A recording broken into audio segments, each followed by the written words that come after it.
Okay guys, we are back with another video. Haikyu, continuing the Haikyu review. If you're new to the channel, we're going to start doing, for the foreseeable future, all the way into 2025 at least, every week, maybe not every week, but every week we'll try and review a show in 4 videos, being my initial thoughts after finishing, my favorite moments, what I think is the best moments, character tier list, and the best episodes. And then I have the Superman and Lois uploads every week as well. But right now, the current show that we're reviewing, this is episode 3 of the reviewing Haikyu. And this is a character tier list on Tier Maker. So you guys are gonna see some ads, I'm sorry. But here we go.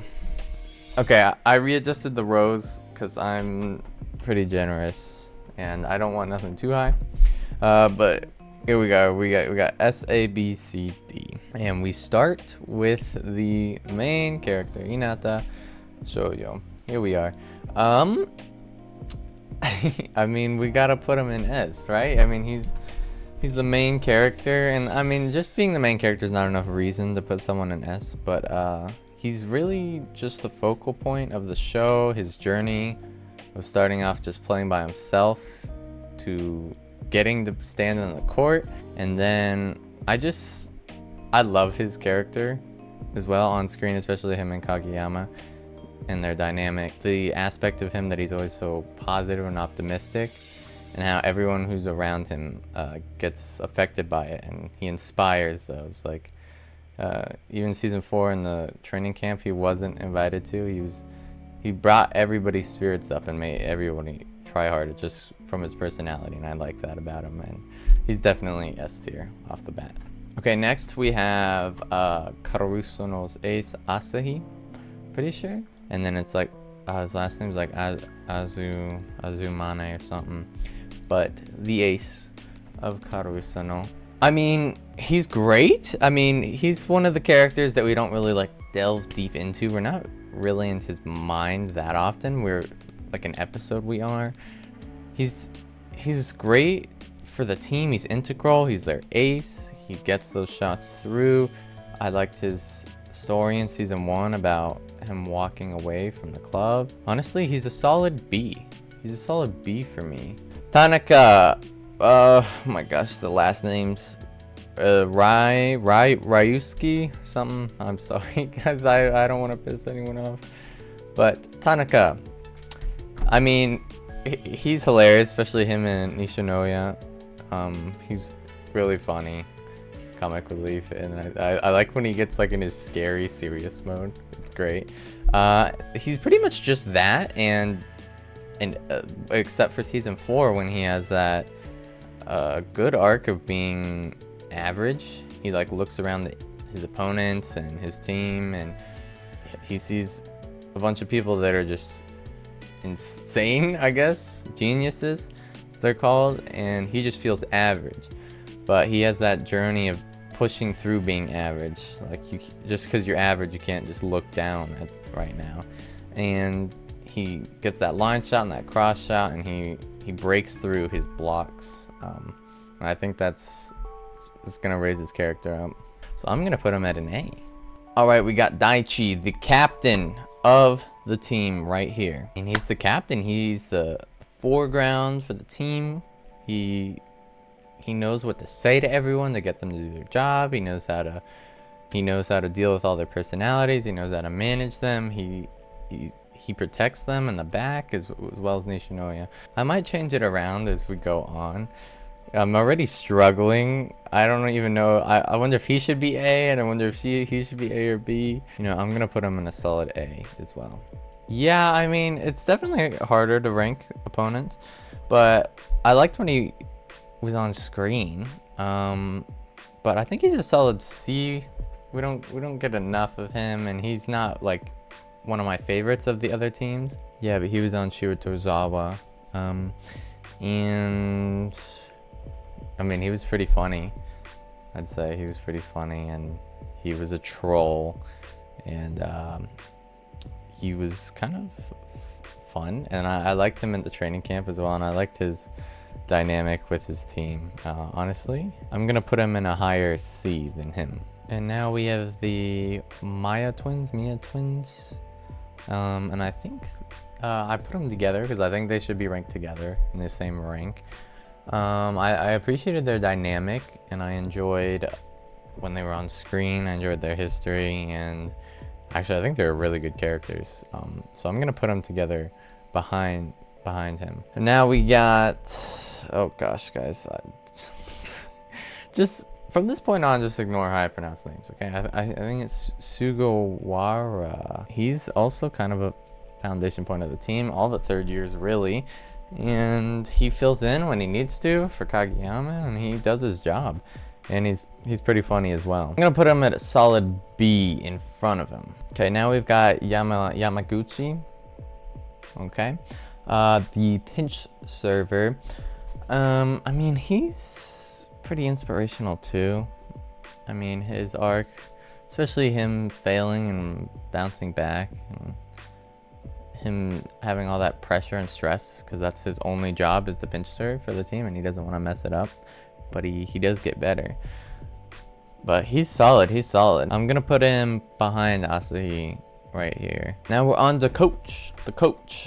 I mean, season 1, he worked at the store and did not want to participate in coaching, but then he saw the game and he became their coach all the way up until finals. So honestly, he's a good coach. I like when he's on screen. He's funny sometimes. He's solid. I'm gonna put him right here in B, in between them. Now we've got Tobio Kageyama, and like, we don't even have to talk about this. He's even in front of Hinata. He's the best character in the show for me. I really, really like his arc of, you know, starting off with being abandoned and kind of having to deal with that it was his fault, and then realizing that he has a team, that Hinata will not abandon him, that he will always be there to hit his sets. And then he grows into the setter. We see the genius center he really grows into, and then he becomes the new king of the court, but different definition. And really, he's the funniest on the show. 100%, he's the funniest on the show for me. His humor is amazing. Like, look at that dance, bro.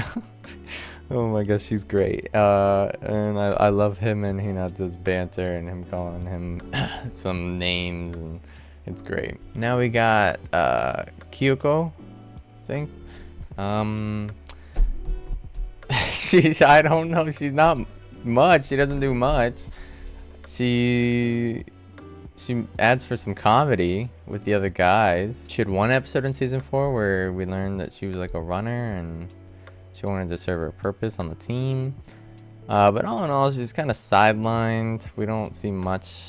I can't really judge this, so I'm gonna put her low C. I'm gonna put her low C.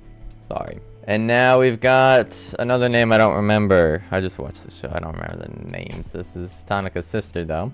Nothing too special, but she is funny as well. Add some comic relief, but I'm gonna put her here above Kyoko, in the C tier. I don't know who this is.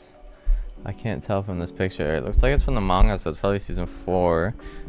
But this does not look like anyone.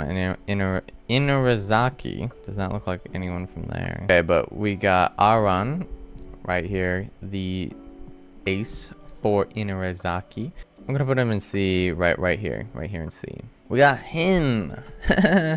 Another name I don't remember. He was chill. He was cool. I'll put him right here. And now we've got Date Tech, part of the Iron Wall. I never knew what to say, if it's Aone or Aon, but Aone, I think is what I went with more. But part of the Iron Wall, he formed a little relationship with Hinata. He kind of just does this the whole show. He's serious face with no emotions, but he's very memorable. I'm gonna put him high here. I'm gonna put him high C. And now we got the coach for Nekoma. He's cool. When we're inside his head, his thoughts are actually really interesting, especially when he talks about Karasuno. I'm gonna put him right here though, right here on the lower C tier. Now we've got Mad Dog, Mad Dog. I actually liked him more than I thought he would. He kind of like, he was just grumpy in the beginning and like scary, I guess. But he really, when we got to learn more of his story, I actually grew to appreciate him more. So I think he's high on this C tier actually. But I'm just gonna go with this for now. What the heck was that sound? I remember this guy's name, Kin Daichi. I remember it just because the Daichi ended with the coach. But he's a first year, and I think he's the middle blocker. I'm gonna put him all the way down there. All the way down there. And now we got Oikawa. I mean, I know a lot of fans like him. He's actually, I understand. I really like his story and about talent and his kind of spite for Kageyama. I think he's very well written. Honestly, he's an A. He's an A. It kind of sucks to put him above anyone from Karasuno, but he's an A. He's really solid, and it's just so funny to me that he, in season 3, he wears a disguise to go watch the Karasuno game. It's great. And then we got Bokta-san. I'm sorry. We don't get much time with him. It's great how his team like has to deal with his emotions and get him fired up, and I like his relationship with Hinata, and Hinata's kind of like his student, and he's a really good ace. So I think he's very solid. I'm gonna put him here on the C tier, pretty high on the C tier. Now we got Nishinoya. He's the libero. Obviously he's clutch. I love him and Tanaka's relationship. And then Hinata and Kageyama, they're the 4 idiots. It's great. He's definitely an A. I'm gonna rearrange this to do this. I think that's what can you just drag? I think that's what I'm gonna do. And now we got Suki. Season 1. I remember when I started season 2, I was on like the pilot, or the premiere of season 2, and I was like, Suki's character, I thought more would happen after we saw him in the beginning of season 1, but he kind of is just like the glasses, serious blocker. I was like, that's all he's gonna be. That's fine. I'm fine with that. I don't hate it.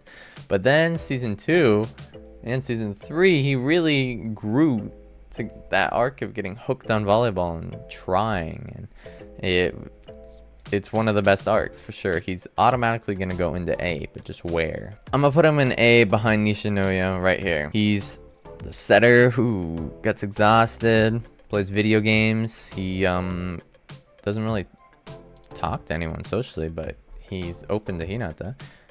He likes the challenge of Hinata, and he's really pretty great actually. I think he goes in B tier above the twins right here. I think that's where he belongs. Now we got Kuru. I might be wrong.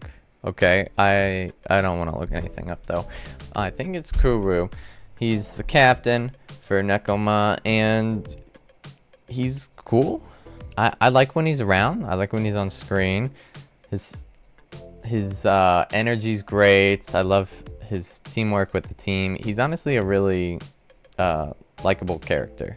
I'm gonna put him high here, and the third tier right here. Now we've got Ushijima right here as our final person, the best in Japan, lefty, pretty good at volleyball. We don't get much on him, but we also do get a lot, so I don't know what I'm saying. We don't get what, anyways, we do get enough on him to where I actually like his character a lot, and I like his dynamic with his team, and I appreciate him in general being in this story. I think he's definitely B tier. but I'm gonna put him in the last of B tier. Anyways, guys, I definitely butchered some names. I forgot some names. I got stuff wrong. I just finished the show for the first time, but I will continue to rewatch and get better at that. I know some of the big diehard fans will get mad at me, but I'm just here to say I'm sorry. I understand. Your anger is justified. But this is my tier list. We got the S with Kageyama and Hinata, understandably, and the rest you can see no D tiers because the show doesn't have that bad of characters in the D tier. But yeah, thank you guys so much for watching. The final episode for this Haikyu review will be tomorrow, and that'll be on the best episodes. So stay tuned for that, and thank you. Thank you so much for watching. Have a good rest of your day. Goodbye.